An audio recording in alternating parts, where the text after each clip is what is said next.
ಇತ್ತೀಚೆಗೆ ಮತ್ತೆ ಮುಖ್ಯಮಂತ್ರಿ ಸಿದ್ದರಾಮಯ್ಯ ಪರವಾದ ಜೈಕಾರಗಳು.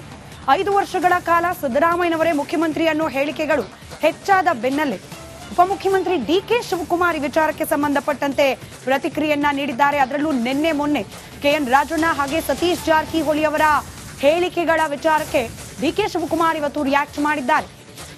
ಮುಖ್ಯಮಂತ್ರಿಗಳು ನಮ್ಮ ಲೀಡರ್, ಎಲ್ಲಾ ಚುನಾವಣೆಗೂ ಅವರ ಅವಶ್ಯಕತೆ ಇದೆ. ಕಾಂಗ್ರೆಸ್ 2 ಬಾರಿ ಸಿಎಂ ಆಗುವ ಅವಕಾಶ ಅವರಿಗೆ ಕೊಟ್ಟಿದೆ. 2ನೇ ಬಾರಿ ಸಿಎಂ ಆಗಿ ಒಳ್ಳೆ ಕೆಲಸ ಮಾಡ್ತಿದ್ದಾರೆ. ಹೈಕಮಾಂಡ್ ಎಲ್ಲವನ್ನ ಗಮನಿಸುತ್ತಿದೆ ಅಂತ ಡಿಕೆ ಶಿವಕುಮಾರ್ ಪ್ರತಿಕ್ರಿಯೆ ನೀಡಿದ್ದಾರೆ.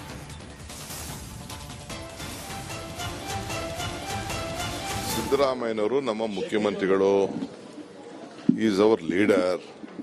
ಎಲ್ಲ ಚುನಾವಣೆಗೂ ಬೇಕು. ಜಿಲ್ಲಾ ಪಂಚಾಯತಿಗೆ ಬೇಕು, ತಾಲೂಕ್ ಪಂಚಾಯತಿ ಬೇಕು, ಅಸೆಂಬ್ಲಿಗೆ ಬೇಕು, ಪಾರ್ಲಿಮೆಂಟ್ಗೂ ಬೇಕು. Is our leader. Congress party ಅವ್ರಿಗೆ 2 ಬಾರಿ ಮುಖ್ಯಮಂತ್ರಿ ಕೊಟ್ಟಿದೆ. ಅವ್ರಿಗೇನು ದಿನ ಬೆಳಗ್ಗೆ ಸಾಯಂಕಾಲ ಅವ್ರ ಸುದ್ದಿ ಎತ್ಕೊಂಡು ಅವ್ರ ಹೆಸರನ್ನ ದುರ್ಬಳಕೆ ಮಾಡ್ಕೊಳ್ಳೋದು ಯಾರು ಅವಶ್ಯಕತೆನೂ ಇಲ್ಲ. Is our leader, no doubt, unquestioned leader of the Congress party. ಇಡೀ ದೇಶಕ್ಕೆ ಸೆಕೆಂಡ್ ಟೈಮ್ ಒಬ್ಬ ಚೀಫ್ ಮಿನಿಸ್ಟರ್ ಕೆಲಸ ಮಾಡ್ತಾ ಇದ್ದಾರೆ, ಒಳ್ಳೆ ಕೆಲಸ ಮಾಡ್ತಾ ಇದ್ದಾರೆ. ಸಿದ್ದರಾಮಯ್ಯನವರು ನಮ್ಮ ಮುಖ್ಯಮಂತ್ರಿಗಳು, ಈಸ್ ಅವರ್.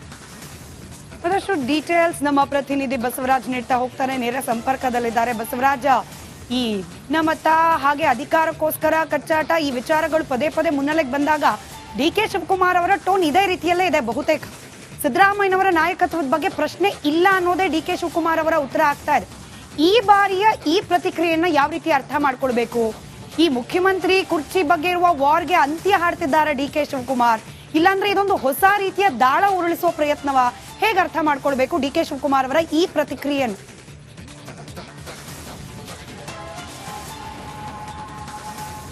ಖಂಡಿತ ಸ್ಮಿತಾ, ನೀವು ಕೊನೆ ಲೈನ್ ಹೇಳಿದ್ರಲ್ಲ, ಅದು 2ನೇ ಮಾತಿಲ್ಲ, ಅದೇ ದಾಳವನ್ನ ಡಿ ಕೆ ಶಿವಕುಮಾರ್ ಅವರು ಉರುಳಿಸ್ತಾ ಇರ್ತಕ್ಕಂಥದ್ದು. ಯಾಕಂದ್ರೆ ಅಧಿಕಾರ ಹಂಚಿಕೆ ನವೆಂಬರ್ ವೇಳೆಗೆ ಆಗುತ್ತೆ ಅನ್ನುವಂಥದ್ದು ಬಹಳ ಸ್ಪಷ್ಟವಾಗಿ ಡಿ ಕೆ ಶಿವಕುಮಾರ್ ಅವ್ರ ಬಣ್ಣದಲ್ಲಿ ಚರ್ಚೆ ಆಗ್ತಾ ಇದೆ. ಮಾತು ಕೊಟ್ಟಂತೆ 2.5 ವರ್ಷಕ್ಕೆ ಅವರು ಅಧಿಕಾರವನ್ನು ಬಿಟ್ಟುಕೊಡ್ಬೇಕು ಅನ್ನುವಂಥದ್ದು. ಈ ಹಿಂದೆ ಕೂಡ ಅವರು ಒಂದಷ್ಟು ಪ್ರಯತ್ನವನ್ನು ಮಾಡಿಕೊಂಡು ಎಡವಟ್ಟನ್ನು ಮಾಡ್ಕೊಂಡಿದ್ದಾರೆ. ನಾನು ಒಂದು ಅಧಿಕಾರ ಹಂಚಿಕೆ ಮಾಡ್ಕೊಂಡಿದ್ದೇವೆ ಅನ್ನೋ ಹೇಳಿಕೆ ಇರಬಹುದು, ಮುಂದೆ ನಾನು ಅಧಿಕಾರಕ್ಕೆ ವಹಿಸ್ಕೊತೇನೆ ಅನ್ನುವಂಥ ಹೇಳಿಕೆಗಳಿರ್ಬೋದು, ಅವೆಲ್ಲವೂ ಕೂಡ ಎಡವಟ್ಟನ್ನು ಮಾಡಿಕೊಂಡು ಸಿದ್ದರಾಮಯ್ಯ ಅವರ ಬಣ್ಣದ ಕೆಂಗನಿಗೆ ಗುರಿ ಆಗುವಂತ ಕೆಲಸವನ್ನ ಮಾಡಿದ್ರು. ಈಗ ಸಿದ್ದರಾಮಯ್ಯ ಅವರು ಬಣ್ಣದವರು ಒಂದು ಹೊಸ ದಾಳವನ್ನು ಉರುಳಿಸಿದ್ದಾರೆ. ನಾವು ಮುಂದಿನ 2028ರ ಚುನಾವಣೆಗೆ ಸಿದ್ದರಾಮಯ್ಯ ಅವರು ಅನಿವಾರ್ಯ ಅನ್ನೋದಾದ್ರೆ ಈಗ ಅವರು ಸಿಎಂ ಆಗಿ ಮುಂದುವರಿಲೇಬೇಕು ಅನ್ನುವಂತ ಒಂದು ದಾಳವನ್ನ ಉರುಳಿಸುವಂತ ಕೆಲಸವನ್ನ ಸತೀಶ್ ಜಾರಕಿಹೊಳಿ ಇರ್ಬೋದು, ರಾಜಣ್ಣ ಇರ್ಬೋದು, ಮಹದೇವಪ್ಪ, ಪರಮೇಶ್ವರ್ ಅವರೆಲ್ಲರೂ ಮಾಡ್ತಾ ಇದ್ದಾರೆ. ಅದಕ್ಕೆ ಮುಂದುವರೆದ ಭಾಗವಾಗಿ ಎಲ್ಲಾ ಶಾಸಕರು ಕೂಡ ಒಂದಷ್ಟು ತಲೆಗುಡಿಸ್ತಾ ಇದ್ದಾರೆ. ಹೌದು, ಸಿದ್ದರಾಮಯ್ಯ ಅವರು ಮುಂದಿನ ಚುನಾವಣೆಗೂ ಕೂಡ ಕಾಂಗ್ರೆಸ್ಗೆ ಅನಿವಾರ್ಯ ಇದ್ದಾರೆ ಅನ್ನುವಂಥದ್ದು. ಆದ್ರೆ ಅದನ್ನ ಎದುರು ಹಾಕೊಳ್ಳೋಕೆ ಡಿ ಕೆ ಶಿವಕುಮಾರ್ ಅವರಿಗೆ ಮನಸ್ಥಿತಿ ಇದ್ದಂತೆ ಕಾಣಿಸ್ತಾ ಇಲ್ಲ. ಮತ್ತು ಎದುರು ಹಾಕೊಂಡ್ರು ಕೂಡ ಲಾಭಕ್ಕಿಂತ ನಷ್ಟವೇ ಡಿ ಕೆ ಶಿವಕುಮಾರ್ ಅವರಿಗೆ ಜಾಸ್ತಿ ಆಗುತ್ತೆ. ಯಾಕಂದ್ರೆ ಡಿ ಕೆ ಶಿವಕುಮಾರ್ ಅವರು ಒಂದೇನಾದ್ರು ಹೇಳಿಕೆ ಕೊಟ್ಬಿಟ್ಟು ಅವ್ರ ಅನಿವಾರ್ಯತೆ ಇಲ್ಲ, ಹೊಸ ಹಂತದ ನಾಯಕತ್ವ ಬೆಳಿಬೇಕು ಅನ್ನುವಂಥ ಹೇಳಿಕೆಗಳೇನಾದ್ರು ಕೊಟ್ಬಿಟ್ರೆ ಅವರ ಮಹತ್ವಾಕಾಂಕ್ಷೆಯ ಕನಸಾದಂತಹ ಸಿಎಂ ಹುದ್ದೆಗೆ ಕಂಟಕ ಆಗ್ಬೋದು.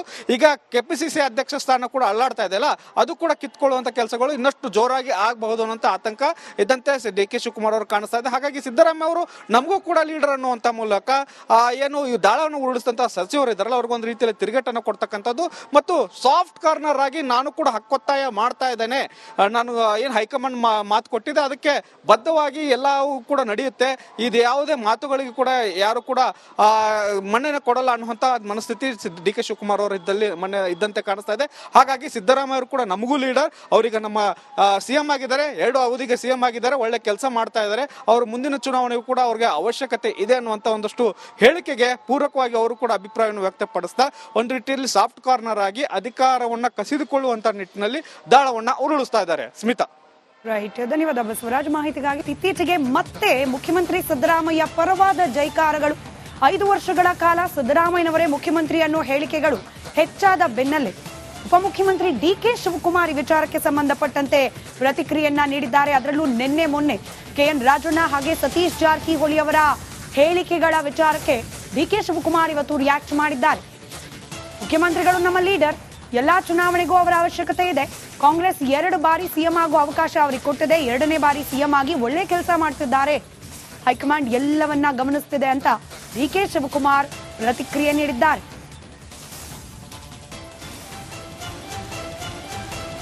ಸಿದ್ದರಾಮಯ್ಯನವರು ನಮ್ಮ ಮುಖ್ಯಮಂತ್ರಿಗಳು, ಈಸ್ ಅವರ್ ಲೀಡರ್. ಎಲ್ಲ ಚುನಾವಣೆಗೂ ಬೇಕು. ಜಿಲ್ಲಾ ಪಂಚಾಯತಿಗೆ ಬೇಕು, ತಾಲೂಕ್ ಪಂಚಾಯತಿ ಬೇಕು, ಅಸೆಂಬ್ಲಿಗೆ ಬೇಕು, ಪಾರ್ಲಿಮೆಂಟ್ಗೂ ಬೇಕು. Is our leader. Congress party ಅವ್ರಿಗೆ 2 ಬಾರಿ ಮುಖ್ಯಮಂತ್ರಿ ಕೊಟ್ಟಿದೆ.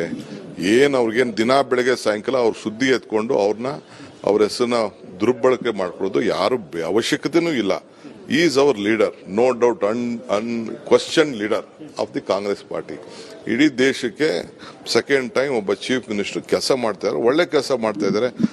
ಸಿದ್ದರಾಮಯ್ಯನವರು ನಮ್ಮ ಮುಖ್ಯಮಂತ್ರಿಗಳು. ಈಸ್ ಅವರ್ ಮತ್ತಷ್ಟು ಡೀಟೇಲ್ಸ್ ನಮ್ಮ ಪ್ರತಿನಿಧಿ ಬಸವರಾಜ್ ನೀಡ್ತಾ ಹೋಗ್ತಾರೆ, ನೇರ ಸಂಪರ್ಕದಲ್ಲಿದ್ದಾರೆ. ಬಸವರಾಜ, ಈ ಭಿನ್ನಮತ ಹಾಗೆ ಅಧಿಕಾರಕ್ಕೋಸ್ಕರ ಕಚ್ಚಾಟ ಈ ವಿಚಾರಗಳು ಪದೇ ಪದೇ ಮುನ್ನೆಲೆಗೆ ಬಂದಾಗ ಡಿ.ಕೆ. ಶಿವಕುಮಾರ್ ಅವರ ಟೋನ್ ಇದೇ ರೀತಿಯಲ್ಲೇ ಇದೆ. ಬಹುತೇಕ ಸಿದ್ದರಾಮಯ್ಯನವರ ನಾಯಕತ್ವದ ಬಗ್ಗೆ ಪ್ರಶ್ನೆ ಇಲ್ಲ ಅನ್ನೋದೇ ಡಿ.ಕೆ. ಶಿವಕುಮಾರ್ ಅವರ ಉತ್ತರ ಆಗ್ತಾ ಇದೆ. ಈ ಬಾರಿಯ ಈ ಪ್ರತಿಕ್ರಿಯೆಯನ್ನ ಯಾವ ರೀತಿ ಅರ್ಥ ಮಾಡ್ಕೊಳ್ಬೇಕು?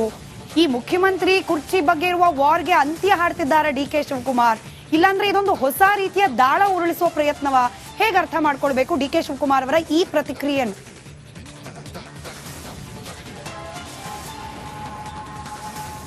ಖಂಡಿತ ಸ್ಮಿತಾ, ನೀವು ಕೊನೆ ಲೈನ್ ಹೇಳಿದ್ರಲ್ಲ, ಅದು ಎರಡನೇ ಮಾತಿಲ್ಲ, ಅದೇ ದಾಳವನ್ನ ಡಿ.ಕೆ. ಶಿವಕುಮಾರ್ ಅವರು ಉರುಳಿಸ್ತಾ ಇರ್ತಕ್ಕಂಥದ್ದು. ಯಾಕಂದ್ರೆ ಅಧಿಕಾರ ಹಂಚಿಕೆ ನವೆಂಬರ್ ವೇಳೆಗೆ ಆಗುತ್ತೆ ಅನ್ನುವಂಥದ್ದು ಬಹಳ ಸ್ಪಷ್ಟವಾಗಿ ಡಿ.ಕೆ. ಶಿವಕುಮಾರ್ ಅವ್ರ ಬಣ್ಣದಲ್ಲಿ ಚರ್ಚೆ ಆಗ್ತಾ ಇದೆ.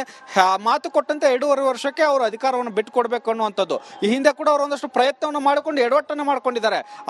ನಾನು ಒಂದು ಅಧಿಕಾರ ಹಂಚಿಕೆ ಮಾಡ್ಕೊಂಡಿದ್ದೇವೆ ಅನ್ನೋ ಹೇಳಿಕೆ ಇರಬಹುದು, ಮುಂದೆ ನಾನು ಅಧಿಕಾರಕ್ಕೆ ವಹಿಸ್ಕೊತೇನೆ ಅನ್ನುವಂಥ ಹೇಳಿಕೆಗಳಿರ್ಬೋದು, ಅವೆಲ್ಲವೂ ಕೂಡ ಎಡವಟ್ಟನ್ನು ಮಾಡಿಕೊಂಡು ಸಿದ್ದರಾಮಯ್ಯ ಅವರ ಬಣ್ಣದ ಕೆಂಗನಿಗೆ ಗುರಿ ಆಗುವಂತ ಕೆಲಸವನ್ನ ಮಾಡಿದ್ರು.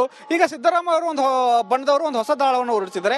ನಾವು ಮುಂದಿನ 2028ರ ಚುನಾವಣೆಗೆ ಸಿದ್ದರಾಮಯ್ಯ ಅವರು ಅನಿವಾರ್ಯ ಅನ್ನೋದಾದ್ರೆ ಈಗ ಅವರು ಸಿಎಂ ಆಗಿ ಮುಂದುವರಿಲೇಬೇಕು ಅನ್ನುವಂತ ಒಂದು ದಾಳವನ್ನ ಉರುಳಿಸುವಂತ ಕೆಲಸವನ್ನ ಸತೀಶ್ ಜಾರಕಿಹೊಳಿ ಇರ್ಬೋದು, ರಾಜಣ್ಣ ಇರ್ಬೋದು, ಮಹದೇವಪ್ಪ, ಪರಮೇಶ್ವರ್ ಅವರೆಲ್ಲರೂ ಮಾಡ್ತಾ ಇದ್ದಾರೆ. ಅದಕ್ಕೆ ಮುಂದುವರೆದ ಭಾಗವಾಗಿ ಎಲ್ಲಾ ಶಾಸಕರು ಕೂಡ ಒಂದಷ್ಟು ತಲೆಗುಡಿಸ್ತಾ ಇದ್ದಾರೆ. ಹೌದು, ಸಿದ್ದರಾಮಯ್ಯ ಅವರು ಮುಂದಿನ ಚುನಾವಣೆಗೂ ಕೂಡ ಕಾಂಗ್ರೆಸ್ಗೆ ಅನಿವಾರ್ಯ ಇದ್ದಾರೆ ಅನ್ನುವಂಥದ್ದು. ಆದ್ರೆ ಅದನ್ನ ಎದುರು ಹಾಕೊಳ್ಳೋಕೆ ಡಿ.ಕೆ. ಶಿವಕುಮಾರ್ ಅವರಿಗೆ ಮನಸ್ಥಿತಿ ಇದ್ದಂತೆ ಕಾಣಿಸ್ತಾ ಇಲ್ಲ. ಮತ್ತು ಎದುರು ಹಾಕೊಂಡ್ರು ಕೂಡ ಲಾಭಕ್ಕಿಂತ ನಷ್ಟವೇ ಡಿ.ಕೆ. ಶಿವಕುಮಾರ್ ಅವರಿಗೆ ಜಾಸ್ತಿ ಆಗುತ್ತೆ. ಯಾಕಂದ್ರೆ ಡಿ.ಕೆ. ಶಿವಕುಮಾರ್ ಅವರು ಒಂದೇನಾದ್ರು ಹೇಳಿಕೆ ಕೊಟ್ಬಿಟ್ಟು ಅವ್ರ ಅನಿವಾರ್ಯತೆ ಇಲ್ಲ, ಹೊಸ ಹಂತದ ನಾಯಕತ್ವ ಬೆಳಿಬೇಕು ಅನ್ನುವಂಥ ಹೇಳಿಕೆಗಳೇನಾದ್ರು ಕೊಟ್ಬಿಟ್ರೆ ಅವರ ಮಹತ್ವಾಕಾಂಕ್ಷೆಯ ಕನಸಾದಂತ ಸಿಎಂ ಹುದ್ದೆಗೆ ಕಂಟಕ ಆಗ್ಬೋದು.